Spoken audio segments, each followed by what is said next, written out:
If the problem with what's happening in Palestine is the apartheid state itself, is the settler colonial project itself, the only way that we can actually address this problem is to undo that. And BDS is committed to that. We are committed to boycotting, divesting, and sanctioning Israel until there is no more apartheid. Until we actually have our homes back, so that we're allowed to return to our land. And similarly on the ground in Palestine, we've been inspired by what we're seeing. But people from Haifa, from Lid, from all across the West Bank, from all across Gaza, from Jerusalem, uniting to say we're one national identity and we understand our struggle as one. And just as the Palestinian people on the ground are inspiring us here, we too want to heed that call by continuing to unite across social justice movements to say it's our responsibility here in the United States, in the belly of the beast, to ensure that our government does not fund the state of Israel and that the grassroots do whatever we can to try to rupture that relationships. We believe that if Israel is an instrument of US imperialism, then putting an end to apartheid Israel, to settler colonialism, to actually the freedom of the Palestinian people makes way for anti-colonial movements and anti-racist movements to achieve justice everywhere. We no longer sit and watch as the Israeli colonial regime murders the people of Palestine as it continues 73 years of dispossession, killing and ethnic cleansing of a whole nation. That is the slogan of the activists of Boycott the Boat campaign that started at the port of Oakland at California in the United States. In order to highlight that, I have with me via Skype Lara Kiswani from California.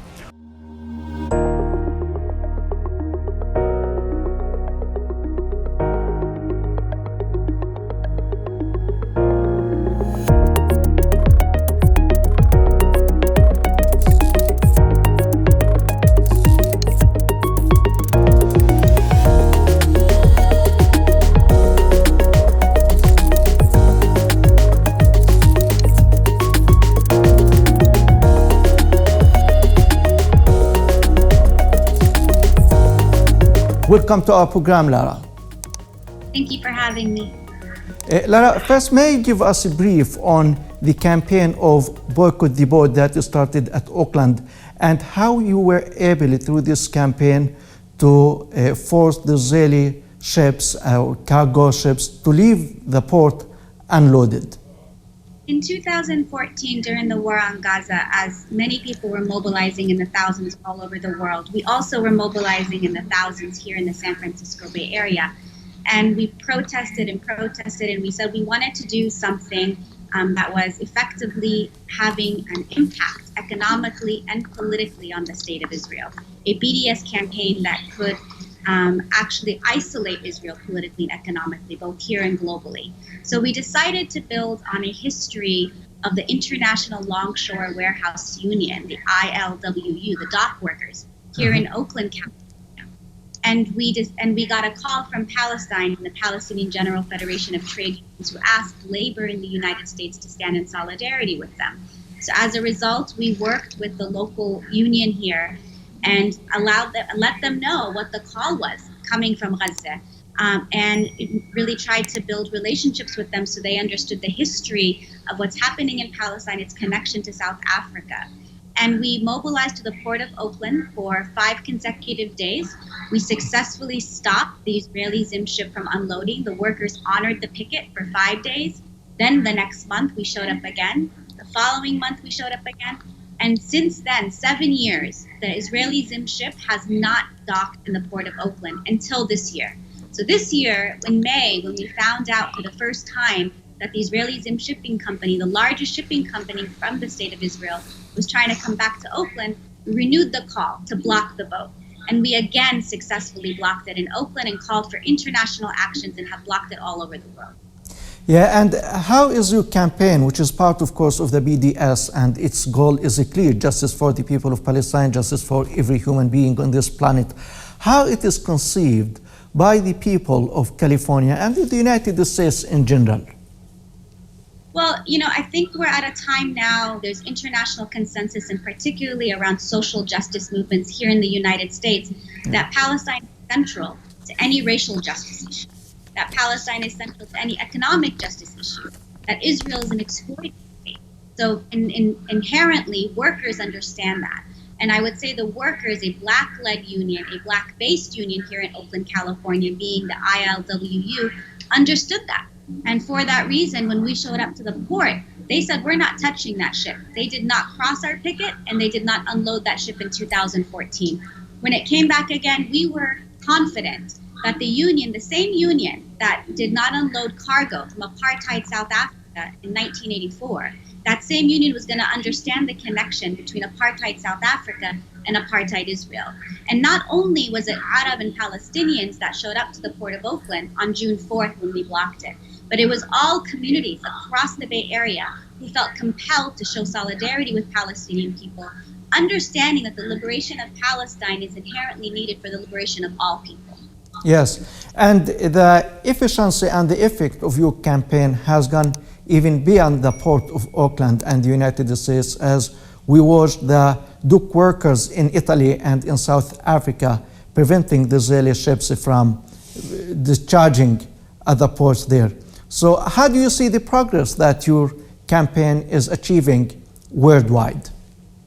Well, we felt, it was quite important here in the United States, given that our government gives $3.8 billion a year of economic and military and political support to the state of Israel, that we want to make the call here and have a successful action in Oakland, understanding a victory in Oakland is really an international victory. Yes.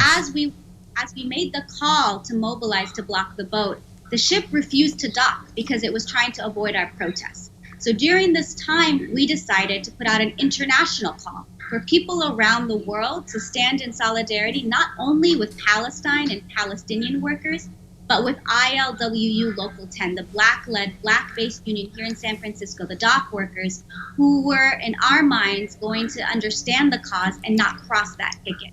And as a result, we saw people in South Africa, in Italy, we saw people all the way up, our indigenous siblings all the way up in Canada and Prince Rupert also blocked the same Zim ship that we turned away here from Oakland, in Vancouver, in New York and New Jersey. And the calls are now being prepared for Germany and Sweden. And we are in touch with comrades all over the world because ultimately the people of the world understand that we have a relationship and a connection and that our fates and destinies are tied in terms of liberation and dignity and the potential for people to live to their fullest potential in this world. And what's actually inhibiting that is the Israeli militarism, is US imperialism, the relationship between them and with other authoritarian regimes around the world. So just as they are sharing strategies and tactics, just as they are working together, we're showing the world that worker and community solidarity and organizing can also shift the tide and can also make an impact and actually significantly impact and rupture the relationship between US imperialism and the state of Israel and rupture apartheid Israel and the hegemony it's had globally. Yes, but you face challenges at home, Lara, as maybe today or yesterday Senators Joe Manchin and Marco Rubio have reintroduced legislation that would provide the states with more tools to attack the boycott, divestment, and sanctions BDS movement. How would such moves affect the BDS in the United States, worldwide, and the activities of your campaign per se? I mean, the BDS movement is obviously working. Otherwise, our adversaries would not attempt to censor it and criminalize it. We have seen in the last several years that every attempt to quell social justice movements and their solidarity with Palestine has actually reinforced people's solidarity with Palestine.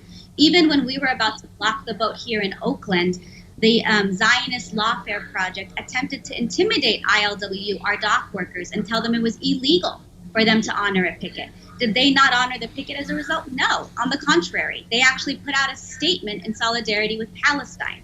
What happens when our adversaries attempt to censor and quell movements for justice is people start to understand what's really at stake and how important it is that you actually take the risk to challenge these really divisive and these attempts to criminalize us, because it really shows that it's working. Essentially, BDS would not be targeted and there wouldn't be laws across the United States trying to stop us from engaging in boycott, divesting, and sanctioning Israel. And just as other movements for justice were criminalized in their junctures as well, we should anticipate that those in power are going to do all they can to maintain that power and maintain the status quo. And it's our job in the grassroots to challenge that. And so just as there's BDS laws coming down the pipe to criminalize our work. There's also attempts in Congress, and because of the grassroots pressure, to stop aid to Israel. So both are happening at the very same time. Yes, despite these campaigns, and we all watched the international solidarity during the Israeli war on Gaza, and how the overwhelming majority of the world are against the Zionist crimes against the Palestinians, but Israel is still continuing its crimes and genocidal operations against the Palestinians. And just last night in Sheikh Jarrah neighborhood, the Israeli settlers attacked the Palestinians' homes in the neighborhood of Sheikh Jarrah, broke the windows and the doors, and the Israeli soldiers there helped the settlers and fired tear gas canisters into the houses, suffocating children and women. Now, as a Palestinian living in the United States, and you are activist in justice campaigns there, how do you feel, and what people should do in order to achieve justice for the people of Sheikh Jarrah and for all the people of Palestine? Well, we know that the issue here is not a spectacle of violence. It's not when they bomb Gaza. It's not when they rob someone of their home. It's not when they create a settlement. It's the ongoing settler colonial project of the state of Israel. That is what's being exposed to the world. Just like here in the United States, when an officer kills and murders a black person, it's not the issue of an individual officer. It's the issue of the institution of policing. People are understanding the root cause of the issue, and for that reason, BDS is an attempt to actually rupture that. If the problem with what's happening in Palestine is the apartheid state itself, is the settler colonial project itself, the only way that we can actually address this problem is to undo that. And BDS is committed to that. We are committed to boycotting, divesting, and sanctioning Israel until there is no more apartheid, until we actually have our homes back, until we're allowed to return to our land. And similarly on the ground in Palestine, we've been inspired by what we're seeing. But people from Haifa, from Lid, from all across the West Bank, from all across Gaza, from Jerusalem, uniting to say we're one national identity and we understand our struggle as one. And just as the Palestinian people on the ground are inspiring us here, we too want to heed that call by continuing to unite across social justice movements to say it's our responsibility here in the United States, in the belly of the beast, to ensure that our government does not fund the state of Israel and that the grassroots do whatever we can to try to rupture that relationships. We believe that if Israel is an instrument of U.S. imperialism, then putting an end to apartheid Israel, to settler colonialism, to actually the freedom of the Palestinian people makes way for anti-colonial movements and anti-racist movements to achieve justice everywhere. Yeah, Lara Kiswani, Palestinian American activist from California. Thank you very much. Thanks so much for having me. Thank you very much for watching, and from me, Osama Nazal. Have a nice time.